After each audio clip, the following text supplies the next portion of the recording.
যে যার জেল যাত্রা হতো তার এসএসকেএম যাত্রা হতো, সবাই উডবান ওয়ার্ডে গিয়ে হাজির হতো। এখন সবাই বিদেশে যেতে চাইছেন কেন? যে অভিষেক বন্দ্যোপাধ্যায় বিদেশে যেতে পারবেন কি পারবেন না, যে তাকে হয়তো বিদেশ যেতে দিলে অন্য প্রকার পরিস্থিতি তৈরি হতে পারে বলে যদি আদালত মনে করেন, তিনি যে বলেছিলেন যে তিনি চাড্ডি হবেন না নাকি, তা এখন তো দেখছি সে তো আবার সে বৃষ্টি পড়লে আবার সে গান টান লাগিয়ে সে আবার সে এক মুডে রিল বানাচ্ছেন। ফলে এখন রিল বানিয়ে আবার প্রধানমন্ত্রীর সাথে চলে গেছেন। আসলে কুমার অব্দি চলে মানে কথা বলছেন কাকলি ঘোষ দস্তিদারের সাথে। অনেকেই কথা বলবে, আর দুদিন অপেক্ষা করুন না, দেখুন মমতা বন্দ্যোপাধ্যায় অভিষেক বন্দ্যোপাধ্যায় কি যে তাহলে 15 বছর শাসনকালে কি এসএসকেএম তৈরি করলেন, কি উডবান ওয়ার্ড তৈরি করলেন, কি ডায়মন্ড হারবার মডেল থাকলো, কি সেবাশ্রয় থাকলো। বিদেশ থেকে সেবাশ্রয় আসার কথা, কিন্তু এখান থেকে আবার সেবাশ্রয়ের বদলে বিদেশে যাওয়া, ডায়মন্ড হারবার মডেলের বাইরে গিয়ে চলে যাওয়া, সরকারি ব্যবস্থার সঙ্গে সংশ্লিষ্ট আর বেসরকারি সমস্ত সুযোগ সুবিধা নেব, বিদেশে গিয়ে বসে থাকবো। দেখুন প্রথমেই বলি, যে কোনো মানুষের চিকিৎসার অধিকার রয়েছে, এ নিয়ে কোনো সন্দেহ নেই, কিন্তু এটা বুঝতে হবে যে চিকিৎসা পৃথিবীর সব প্রান্তেই হয়। যেখানে অভিষেক বন্দ্যোপাধ্যায়ের পিসি এই রাজ্যের মুখ্যমন্ত্রী ছিলেন, তিনি এই রাজ্যে সেবাশ্রয় চালাতেন, তিনি মানুষের চিকিৎসা করাতেন, অথচ নিজের চিকিৎসার জন্য তিনি বিদেশ যাবেন কেন? তার ডায়মন্ড হারবার মডেল কি হলো?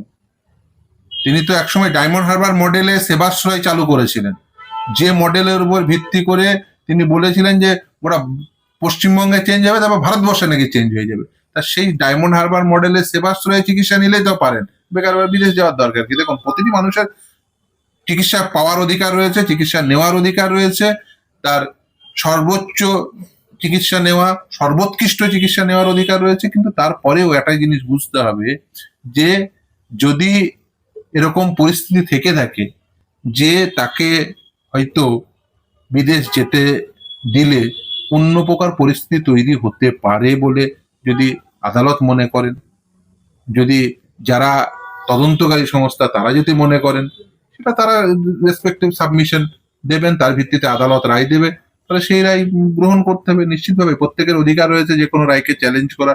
সর্বোচ্চ ন্যায়ালয় চ্যালেঞ্জ করেছেন, এবং সর্বোচ্চ ন্যায়ালয় পুরো বিষয়টি দেখে সর্বোচ্চ ন্যায়ালয় যা রায় দেবে সেটা মাথা পেতে নিতে হবে। কিন্তু প্রশ্ন জনগণের মনে এটাই থাকবে যে তাহলে 15 বছর শাসনকালে কি এসএসকেএম তৈরি করলেন, কি উডবান ওয়ার্ড তৈরি করলেন, কি ডায়মন্ড হারবার মডেল থাকলো, কি সেবাশ্রয় থাকলো।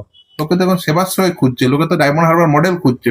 এখন ডায়মন্ড হারবার মডেলের মানুষ, তার উপকার, তিনি আবার আমেরিকা যাবেন কেন, বা অন্য দেশে যাবেন, দুবাই বা অন্য যে কোনো দেশে, বিদেশে কেন যাবেন? যেখানে বিদেশে লোক ডায়মন্ড হারবার মডেল দেখে তারা জ্বলে পড়ে যাবে, তারা বেসিক্যালি ডায়মন্ড হারবার মডেলের চিকিৎসা পেতে পারে, তারাই তো সেবাশ্রয়ে আসার কথা। তো মানে বিদেশ থেকে সেবাশ্রয়ে আসার কথা, কিন্তু এখান থেকে আবার সেবাশ্রয়ের বদলে বিদেশে যাওয়া, ডায়মন্ড হারবার মডেলের বাইরে গিয়ে চলে যাওয়া, এসএসকেএম এর চিকিৎসা না পাওয়া। আগে তো মানে যে যার জেল যাত্রা হতো তার এসএসকেএম যাত্রা হতো, সবাই উডবান ওয়ার্ডে গিয়ে হাজির হতো। এখন সবাই বিদেশে যেতে চাইছেন কেন? এখানেই তো প্রশ্ন যে এত বিদেশে যাওয়ার প্রবণতা কেন? টুলু মণ্ডল থেকে শুরু করে দেখা যাচ্ছে অনেকেই বিদেশে চলে যাচ্ছেন, বিদেশ থেকেই মামলা ফাইল হচ্ছে, অনেকে তো আবার অন্য মডেলও দেখছেন। ফলে যাই হোক, দেখুন চিকিৎসা পান বা সুস্থ হন, সবাই চাই সুস্বাস্থ্যের অধিকারী হোক, কিন্তু প্রশ্নগুলো তো থেকেই যাবে। আদালত যা রায় দেবে সেটা মাথা পেতে নিতে হবে। কিন্তু দাদা সুপ্রিম কোর্ট যেখানে হাইকোর্টে মামলা পাঠিয়ে দিয়েছে এবং 1 সপ্তাহের মধ্যে দ্রুত শুনানি করতে বলেছে, সেই জায়গায় দাঁড়িয়ে অভিষেক বন্দ্যোপাধ্যায়ের তৎপরতা। দেখুন সুপ্রিম কোর্ট নির্দেশ দিয়ে রিমান্ডেড ব্যাক করেছিলেন অ্যাডজুডিকেশন করতে, সে অ্যাডজুডিকেশন করেছেন কলকাতা হাইকোর্ট, এবং কলকাতা হাইকোর্টে সেই রায় পছন্দ না হলে তিনি সুপ্রিম কোর্টে যাওয়ার পূর্ণ অধিকার রয়েছে। তারপরে সুপ্রিম কোর্ট যা বুঝবে। বিষয় তো সেই একই, চোখের চিকিৎসা। দেখুন চোখের চিকিৎসা বিষয় একই হলেও আইনি অধিকার যেহেতু রয়েছে একটা মানুষের, সেই আইনি অধিকার তিনি প্রয়োগ করবেন। এই নিয়ে বক্তব্য রাখার কিছু নেই। একজন আইনজীবী হিসেবে আমি মনে করি যে নিশ্চিতভাবেই প্রতিটি মানুষের চিকিৎসা পাওয়ারও অধিকার রয়েছে, আইনি অধিকার রয়েছে সেটিকে সর্বোচ্চ ন্যায়ালয় পর্যন্ত যাওয়া। কিন্তু সর্বোচ্চ ন্যায়ালয় পর্যন্ত এর আগেও তো বিভিন্ন দুর্নীতি মামলায় গেছিলেন। কি হয়েছে রেজাল্ট আপনারা প্রত্যেকেই জানেন, যে সিবিআই ইডি তদন্ত নির্দেশ হয়েছিল, চ্যালেঞ্জ করে গেছিলেন। এই অভিষেক বন্দ্যোপাধ্যায় এই সোমেন নন্দীর মামলাতেই চ্যালেঞ্জ করে সুপ্রিম কোর্ট পর্যন্ত গেছিলেন। ফলে এর আগেও অনেকবার গেছেন, আবার ফিরে এসছেন, আবার গেছেন, আবার ফিরে এসছেন, এই যাতায়াত চলতে থাকছে। কিন্তু 15 বছরের শাসনকালে এমন স্বাস্থ্য ব্যবস্থা আপনারা তৈরি করলেন যে নিজের চিকিৎসা পর্যন্ত সেই রাজ্যের চিকিৎসালয়ে করতে পারেন না। আমি তো বলবো যে সরকারকে, যে আপনারা অ্যাসিওর করুন যে যারা সরকারি ব্যবস্থাপনার সঙ্গে সংশ্লিষ্ট থাকবে, এমএলএ, এমপি, মন্ত্রী, আইএস অফিসার, ডাব্লিউবিসিএস অফিসার থেকে শুরু করে সরকারি ব্যবস্থাদের সঙ্গে আছে, শিক্ষক থেকে শুরু করে চিকিৎসক পর্যন্ত, প্রত্যেকের বাধ্যতামূলকভাবে শিক্ষা এবং স্বাস্থ্যের ক্ষেত্রে সরকারি সুযোগ সুবিধা নিতে হবে। তাহলেই দেখবেন সরকারি সুযোগ সুবিধা সেটা সঠিক হবে। না হলে সরকারি ব্যবস্থার সঙ্গে সংশ্লিষ্ট আর বেসরকারি সমস্ত সুযোগ সুবিধা নেব, বিদেশে গিয়ে বসে থাকবো, সরকারের মন্ত্রী, এমএলএ, এমপি ছেলেমেয়েরা পড়তে যাবে বিদেশে, আইএস অফিসার, ডাব্লিউবিসিএস অফিসার, চিকিৎসা থেকে শুরু করে সবকিছু বাইরে চিকিৎসালয়ে হবে, বেসরকারি চিকিৎসালয়ে হবে, ছেলেমেয়েরা বেসরকারি প্রতিষ্ঠানে পড়বে বা বিদেশে পড়বে। আর সরকারি ব্যবস্থাপনার সঙ্গে সংশ্লিষ্ট থাকলেও সরকারি ব্যবস্থাটা ভেঙে পড়বে, এটা চলতে পারে না। সরকারি ব্যবস্থাতেই চিকিৎসা নিন না, অসুবিধা কি আছে? আর উডবান ওয়ার্ড তো যথেষ্ট ভালো ওয়ার্ড। আপনারা তো জেল যাত্রা হলেই তো উডবানে গিয়ে হাজির হতেন, তো সেখানে নিন, অসুবিধা কি আছে? বিশেষ কিন্তু যথেষ্ট ভালো। বা যেখানে পশ্চিমবঙ্গ তথা ভারতবর্ষে তো দারুণ দারুণ চিকিৎসালয় আছে। হ্যাঁ, নিশ্চিতভাবেই আপনারা যে বিদেশে যাওয়ার অধিকার রয়েছে, প্রতিটি মানুষের যাওয়ার অধিকার রয়েছে, কিন্তু সাবজেক্ট টু দেখবেন অনেক সময় বিদেশ যাত্রায় আদালত প্রতিবন্ধকতা তৈরি করেন, আদালত রায় দেন যে না, যাওয়া যাবে না, অ্যাবসকন্ডিং হওয়ার যথেষ্ট সম্ভাবনা থাকে, সেই ক্ষেত্রে আদালত দেন না। ফলে আদালত পুরো বিষয়টি দেখবেন। এখানেই তিনটে প্রশ্ন উঠে আসছে যে অভিষেক বন্দ্যোপাধ্যায়ের এই বিদেশ যাত্রা, সুমিত রায়কে রক্ষা কবচ, বিচার ব্যবস্থা কি কোথাও আক্রান্ত? কারণ এদের বিরুদ্ধে ভুরি ভুরি অভিযোগ দেখুন, আমি মনে করি না। দেখুন, আদালত সব জিনিসটি বিচার বিবেচনা করেই রায় প্রদান করে। ফলে আমি মনে করি না যে কোনো বিষয় আছে, আদালত দেখেছেন এবং রায় দিয়েছেন। এর বাইরে অন্য কিছু গল্প, যা ধরুন এই যে সেবাশ্রয় থেকে ডায়মন্ড হারবার মডেল, এসএসকেএম থেকে উডবান মডেল, উডবান ওয়ার্ড, এই সমস্ত কিছু থাকবে। কিন্তু দিনের শেষে এই মানুষগুলো যারা সুচিকিৎসা পেতে পারত, সেই মানুষগুলো অন্ধকারে থাকবে। আর আমরা আলোচনায় থাকব যে কোনো একজন এমপি তিনি বিদেশ যেতে পারবেন কি পারবেন না। মানুষের চিকিৎসা নিয়ে কি হবে? সাধারণ মানুষের চিকিৎসা নিয়ে কি হবে? সাধারণ মানুষের শিক্ষা ব্যবস্থায় কি হবে? সাধারণ মানুষের কর্মসংস্থানে কি হবে? আমরা এই আলোচনায় থাকতে পারবো না। কেন? তার কারণ এই আলোচনাটাই বেশি প্রমিনেন্ট হবে যে অভিষেক বন্দ্যোপাধ্যায় বিদেশে যেতে পারবেন কি পারবেন না।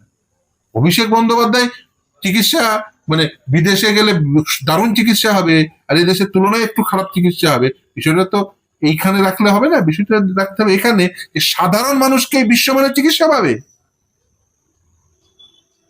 এই ডিবেটটা কেন আসবে না যে সাধারণ মানুষ বিশ্বমানের চিকিৎসা পাবে কি পাবে না? কেন অভিষেক বন্দ্যোপাধ্যায়কে বিদেশে যেতে হবে?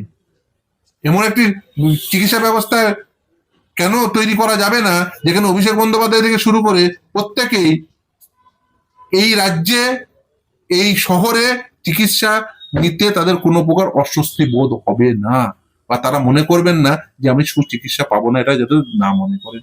এইটাকে তৈরি করতে হবে, যেটা মমতা বন্দ্যোপাধ্যায় গত 15 বছরে এটা তৈরি করতে পারেননি, ফেল করেছেন। শুধু মুখে ডায়লগ দিয়েছেন যে 100 বছরের কাজ করে দিয়েছি, আমি কয়েক প্রজন্মের কাজ করে দিয়েছি, এই পশ্চিমবঙ্গ সেরা, এই বলে টোলে বেসিক্যালি পশ্চিমবঙ্গটাকে গত 15 বছরে ডুবিয়েছে মমতা বন্দ্যোপাধ্যায়। শেষ প্রশ্ন, চন্দ্রনাথ রথ খুন সেই মামলায় সিবিআই চার্জশিট দিয়েছে বারাসাত কোর্টে, এবং যেখানে ভয়ঙ্কর তথ্যটা উঠে এসেছে সেটা হচ্ছে যে 11 জন টোটাল রয়েছে।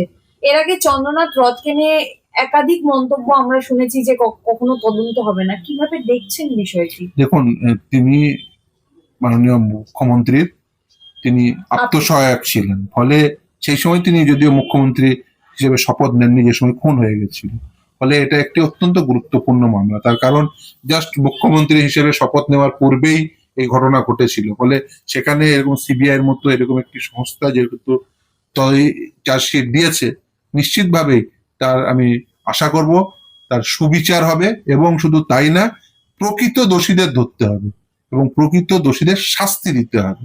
সেটা হলেই একমাত্র সঠিক তদন্ত এবং সঠিক বিচার হলে তবেই একমাত্র প্রকৃত দোষীরা তারা শাস্তি পাবেন, এবং সকলেই এটা চেয়ে আছেন যে এই দোষীরা, প্রকৃত দোষীরা কবে শাস্তি পাবেন।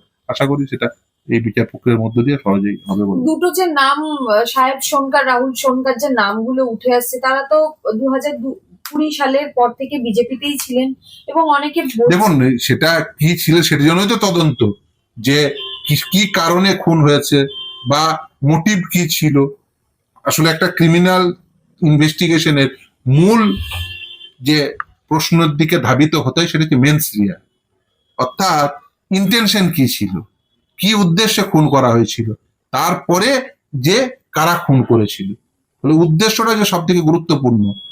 যে দেখুন, যে একটা অ্যাক্ট হয়েছে, সেই অ্যাক্টের পিছনের উদ্দেশ্যটা কি, সেই উদ্দেশ্যটা যদি ডিসাইডেড হয়ে যায় যে এই উদ্দেশ্যে এই মানুষগুলো সংশ্লিষ্ট ছিলেন এবং তাদের যদি শাস্তি হয় তবেই প্রকৃত বিচার হবে, এবং যদি তাদের শাস্তি না হয় তাহলে তো মানুষ প্রশ্ন করবেন, আর যদি শাস্তি হয় তাহলে মানুষ নিশ্চিতভাবে এটা বুঝতে পারবেন যে ন্যায় বিচার হয়েছে। ফলে ন্যায় বিচারের প্রশ্নে প্রকৃত দোষীদের শাস্তি দিতে হবে। এখনো চার্জশিট হয়েছে, বিচার প্রক্রিয়া হবে এবং তারপরে প্রকৃত দোষীদের শাস্তি। প্রধানমন্ত্রীর সাথে বৈঠক করছেন সায়নী ঘোষ, তিনি বলেছিলেন যে আমি তিনি যে বলেছিলেন যে তিনি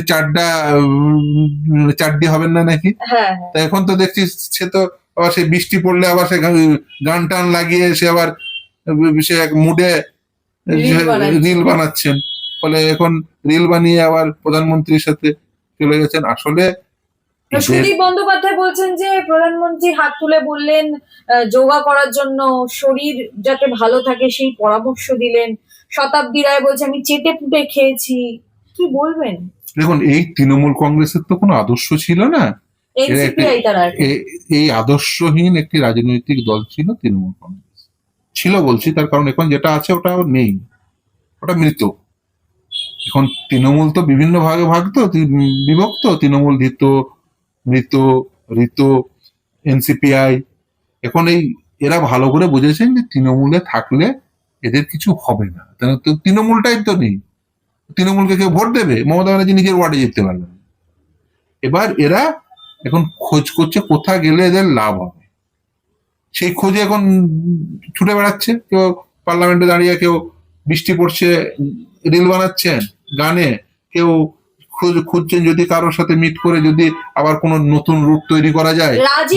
ডাইরেক্ট বিজেপি তো হবে না, তাহলে একটা বিজেপি যাওয়ার আগে একটা পোডিয়াম তৈরি করে নাও এনসিপিআই, সেটা থেকে যদি জাম্প দেওয়া যায়, ফলে ওটা হচ্ছে জাম্প দেওয়ার জন্য একটা পোডিয়াম আর কি, মানে পা ফেলে পরবর্তীতে জাম্পটা দেবে। অনেকে ডাইরেক্ট জাম্প দিচ্ছে, ডাইরেক্ট জাম্প না দিয়ে, কারণ এটা তো খারাপ দেখাবে, ফলে ডাইরেক্ট জাম্প না দিয়ে একটা পোডিয়াম ব্যবহার করছে। রাজীব কুমার অব্দি চলে মানে কথা বলছেন কাকলি ঘোষ দস্তিদারের সাথে। অনেকেই কথা বলবে, আর দুদিন অপেক্ষা করুন না। দেখুন মমতা বন্দ্যোপাধ্যায়, অভিষেক বন্দ্যোপাধ্যায় কি অপেক্ষা করুন, দেখুন সবাই। বিজেপির কি তাহলে তৃণমূল? দেখুন না, আর কয়েকদিন অপেক্ষা করুন না, বেশি দিন পুজো পর্যন্ত দেখুন তৃণমূল কংগ্রেসের কি অবস্থা হয়। যেটুকু আছে ওটুকুও থাকবে না।